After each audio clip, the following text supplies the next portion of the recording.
everyone, welcome back to Legacy Talks, the show where we bring lessons from study and connect them to today's world. I'm Dava, your host for this episode, and I've got some amazing people joining me. We've got Hikam, our blogging storybook, we've got Widya, who always bring the modern lens, and Shena, the one who keeps things real. Hey guys, how are you doing today? Good. Good. Thank you for participation. Doing great. I've been excited for this one. You know, Kacamata, that name just sound horrible already. Yeah, I like. Whenever you hear Gajah you just know it's something big. True, I mean the man basically shaped Indonesian history before Indonesia even existed. Exactly.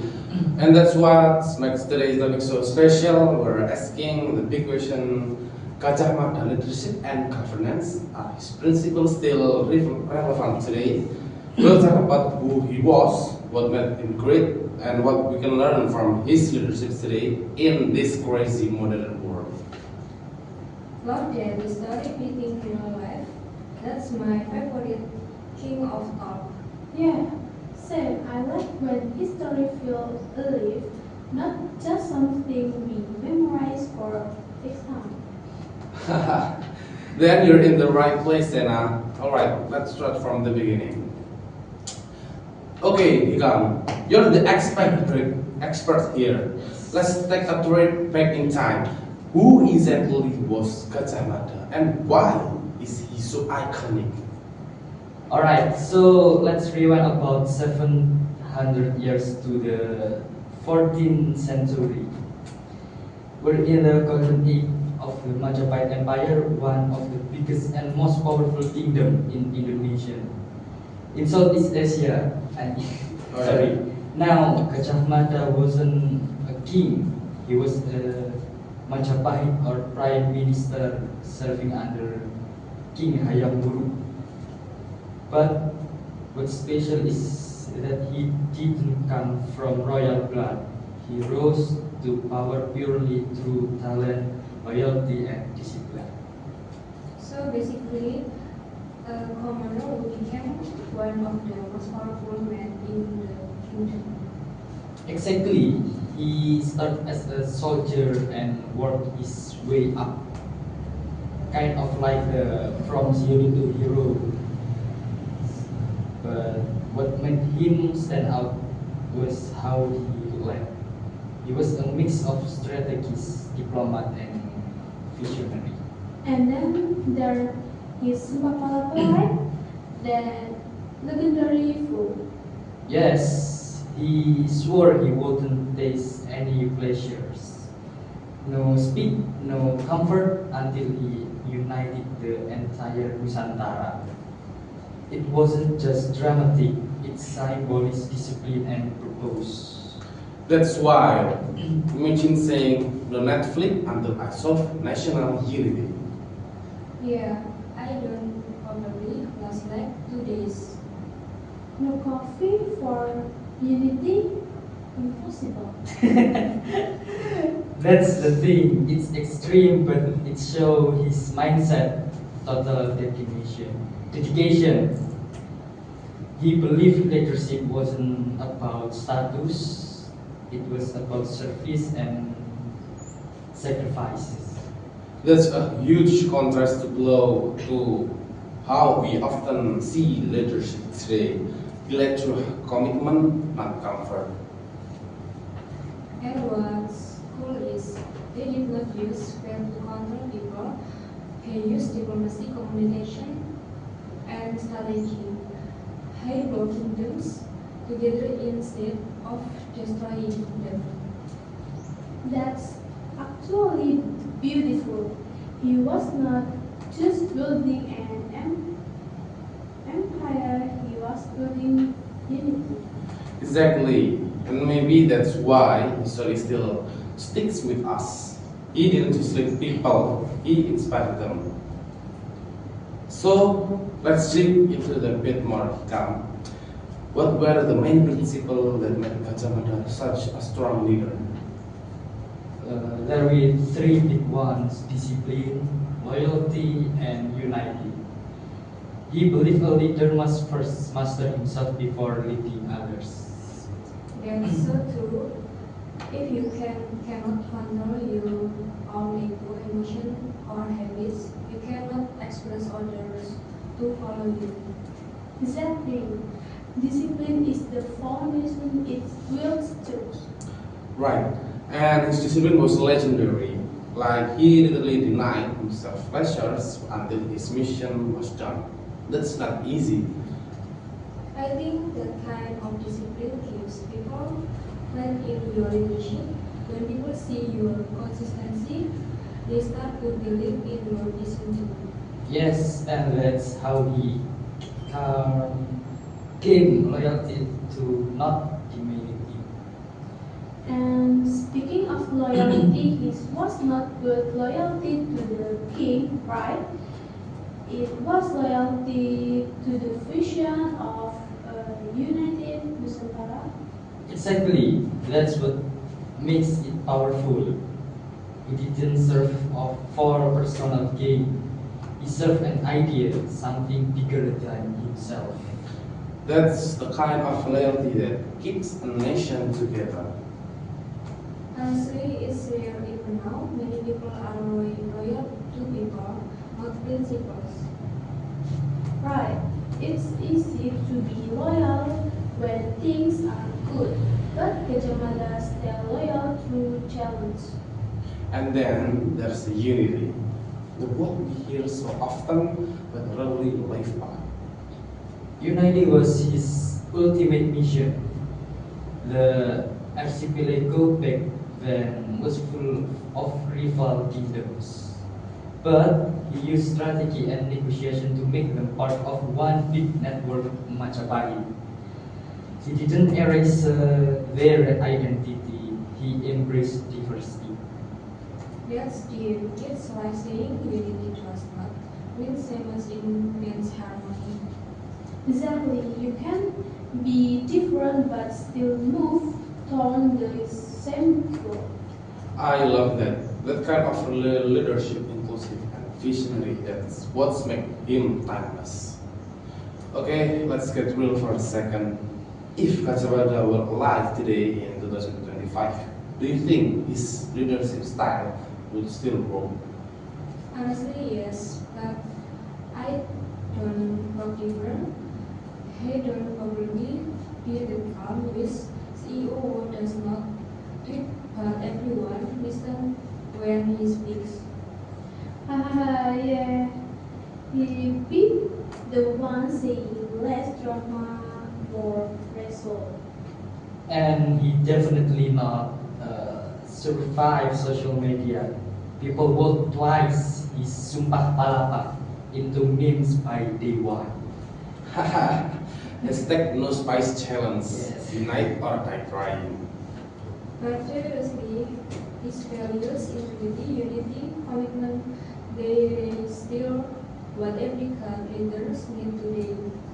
Totality, you do not have to be running a country to equal that. Even leading a small project needs to strength. Exactly. Leadership is influence, not position. And think about this: in a world that's divided by politics, religion, and opinions, his focus on unity feels even more relevant. Yeah, sometimes it feels like we are all connected online but disconnected in real life. That's so true. People write over tiny, different, and forget the bigger picture. That's where Gajah Mada vision comes in. He saw unity as strength, not control. And he didn't wait for someone else to act. He stepped up. That's real leadership. He led with purpose, not popularity. Imagine if modern leaders did that, focus less on being right, more on doing what's right. That's good point. Leadership now sometimes feel like a popularity contest. True, everyone wants followers, but few want responsibility. Yeah, it's easier to put viral than to put values. And that's what separates a leader from an influencer. Gajah Mada influence history, not trend. Boom, that's quote right here. Alright, we have talked about the past and present. Let's bring it home. What's one thing from Gajah Mada leadership that you think young people today should really learn? For me, it's commitment. When you start something, stick with it even when it's hard. That's how trust is built. That's how you grow. Man's integrity, do the right thing even when nobody watching. You don't need a title to be a leader, you need character. I say teamwork and unity. Our generation is obsessed with competition, but collaboration is what actually creates challenge. Love that. For me, it's a vision. Having a dream that's bigger than yourself. That's how you live a legacy.